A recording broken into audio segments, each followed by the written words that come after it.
pues igual lo podemos editar. Hi. Hi. No. Hi. My name is Nicholas Gunn, and I'm an English teacher at USIMF. I'm originally from Canada, and I've been asked to compare like Latin languages with English in terms of gender-specific language or gender-neutral language. English is very different from the Romance languages like Spanish and Portuguese, because in those languages you have male and female words, such as bombero. El bombero is a male word, and la futbolista is a female word. We don't have those differences in English. We used to have names for particular jobs or occupations that had the word man at the end, like fireman, policeman, that kind of thing, because typically men only did those jobs.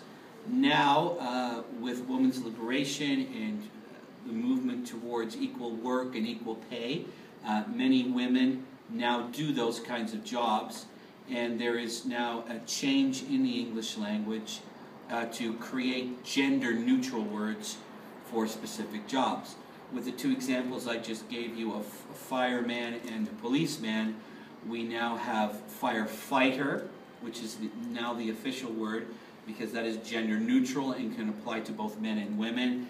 And we use cop or police officer, which is neutral as well, which can apply to both men and women.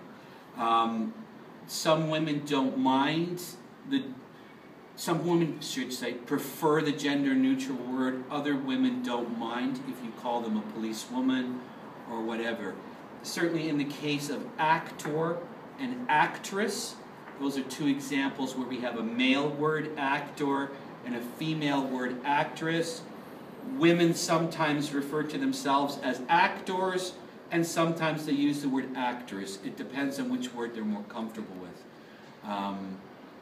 Is there anything else you want me to talk about, or is that enough? Do you see any difference, like here in Chile, where compared to Canada, like in discrimination to women? Like sure, yeah. I find there's a lot more. I mean, I'm not going to tell you that discrimination is eliminated in my country, because that's ridiculous. Because there's always some percentage of discrimination against people, whether it's for religious reasons or gender reasons. But I see more obvious gender discrimination in this country. People don't try to even hide it here.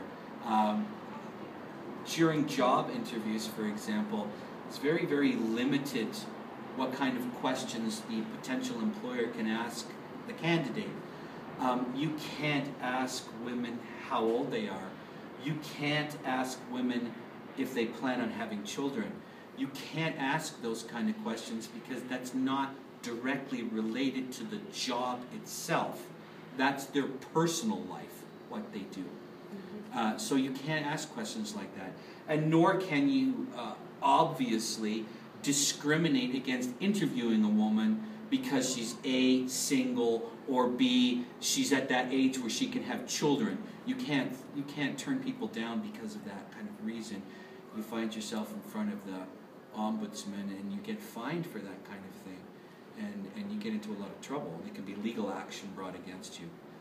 And in fact, on job references, when you have a reference at the end of your job, you know, previous employers or whoever else, there is only one legal question that the employer can ask your reference, and that is, if you had the opportunity to hire this person again, would you? That's the only question they can legally ask your references. They can't ask anything else about your mental condition or anything like that. And photographs on resumes, absolutely not. You cannot put your photograph on a resume, and you cannot be discriminated because they don't like the way you look. Okay? That's it. Okay, thank you. You're welcome. Thank you.